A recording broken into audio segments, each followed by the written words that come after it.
All right, Manny, I thought we'd take a look at the internet weather for this week. No real surprising changes, but we'll kind of quickly go through what I thought was notable to talk about.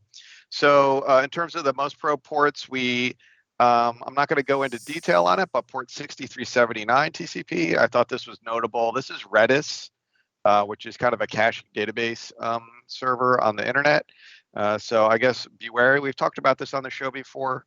If you have Redis exposed to the internet, you might want to make sure it's got good security around it, good password policy, because there's definitely bad actors looking to find vulnerable and exposed Redis servers. So take heed, I guess is what I would say. And then port 2375, 2376, those are Docker, so we'll take a closer look at that as well in a second here. And then in terms of the most sources probing, I didn't see anything that we haven't really kind of already discussed in general to a great degree. The one thing that I did note, but there's not really a useful slide on it, is that port 53 UDP went up 31 positions, which is pretty, I was kind of like, oh, what's happening here? But it looks like it's kind of just a one-off anomaly that occurred on Monday, where I'm kind of comparing this change from this week to previous week, and it doesn't look like it's a long-term trend. It looked like there was just a little quick spike of a lot of scan sources on port 53 UDP, and it's actually since subsided. So I'm not quite sure there's anything to talk about there. So one thing I did want to talk about that's not on the chart, and I haven't figured this out yet, but we've talked about this on the show. This is probably middle of last year. Is there's something going on with GRE Protocol 47? This shape here, this waveform kind of sawtooth shape, is really indicative of a botnet, where they will, instruct all the bots to start scanning. The ones that have really good network access finish their jobs quicker than the ones that don't. So you get this kind of decay pattern as the slower internet access bots take longer to finish the jobs that they've been assigned to do. So something's going on here. It has kind of trailed off, but you'll see periodic spike ups and whatnot. When I looked at this, it's mostly sources in the US. I did a really quick rough, just check looking to see what these scan sources looked like. There were a bunch of network DVRs, like security camera DVRs in the mix, but that's not entirely unusual when I look at this stuff. So it's hard to say that that has anything specifically to do with this. But I think more investigation is needed. I haven't figured out why someone would scan this, to be honest, and what the motivation is. So, but clearly, there's something going on here in terms of scanning, and at the peak we were up almost near 7,000 scan sources per hour, which is pretty significant. Not the worst that we've ever seen on a port, but that would have put it in the top 10.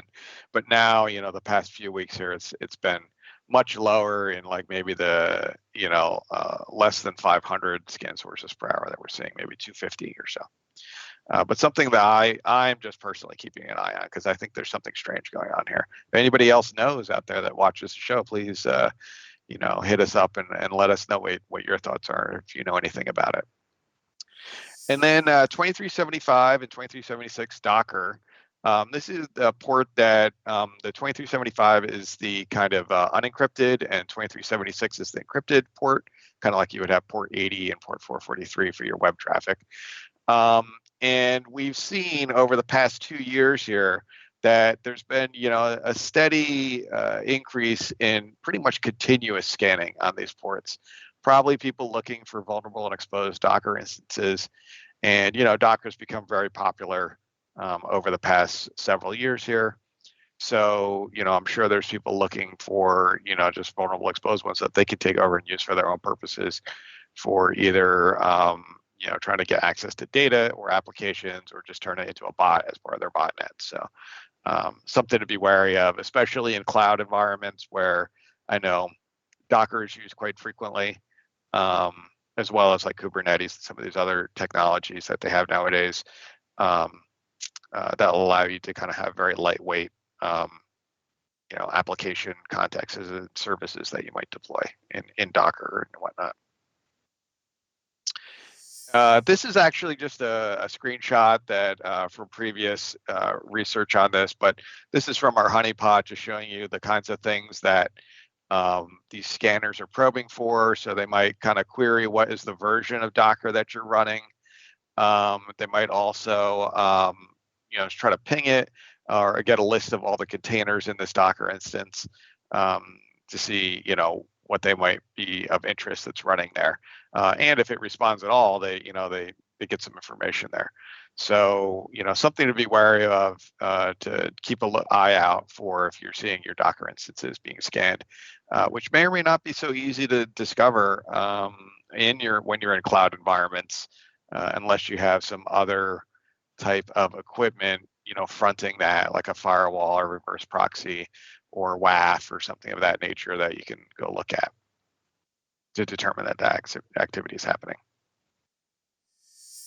And another one that I thought was interesting that I want to look at, this is kind of, I call it below the fold. So in the top 11 to 20 ports, in terms of most sources probing, there's one that jumped up 33 positions. And I thought that this was maybe more interesting to look at because it's not one that we've ever seen, I don't think, and talked about. Maybe some of the other guys have that have hosted over the past couple of weeks, but it was new to me, and port 8883 rose up 33 positions to get it into the number 18 position for this week.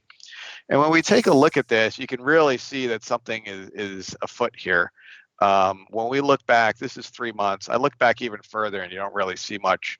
It's pretty much like this kind of like little weird comb-shaped spiky pattern. But within, I would say, the past couple of weeks here, maybe around the 15th of January, we started to see, a rise in the number of scan sources probing on this. Now to the point that it's not giant like the other one. We were talking about, I think, in 6,000, 7,000 range per hour on some of those other ports that were in the top 10. This one's up around 1,500. I'm going to guess, I wasn't able to actually find any of our Honeypot scans for this at the time. So I'd like to kind of see if I can see what they're searching for here. I'm going to guess it's some sort of alternate HTTP protocol, or it's an alternate port for HTTP. That's what I'm going to guess is probably what's being scanned for here. I'm going to bet money that there's probably something out there like a very popular IoT embedded device that has this as its web administrative port. This is just me guessing, theorizing. And somebody's looking for them because they discovered some vulnerability there or something, and they're trying to recruit devices into a botnet. Again, entirely speculation right now because I don't have any information to back that up yet. But for sure, there's definitely a very noticeable increase in scanning from sources on this port. So something to be wary of, especially if you're familiar with why this port might be of interest to people. So also, when I looked at this, mostly residential IP sources in the United States participating. I didn't get a chance to look in any more detail to see if they were all part of some particular botnet or something. But that might be a good follow-up activity to go look into for one of our analysts to see if we can figure out what the motivation is behind this activity. So I think that's a pretty good guess based on what you're seeing here. Again, it's that you were seeing almost nothing, and then all of a sudden you see this jump up now. As you pointed out, it's the number of sources here, 1,500. When you think about what kind of device this may be, again, I think your guess is good about what this may, in fact, end up being. What they're actually looking for is a web interface on some sort of device, but perhaps on some device, that isn't as popular out there, right? Because you'd think if it was something that was massive, you'd see massive numbers here. But the fact that it is staying somewhere around 1,500 probably means that it's some device, some maybe less known device, less out there that they did find a vulnerability. But as you said, probably good to keep an eye out on it. Right. And I guess the reason I speculate is probably some sort of HTTP-like interface is because usually things up in the 8,000 range are Right. But Yep. that's not necessarily always true, but often it is, especially when they have multiple 8s in there.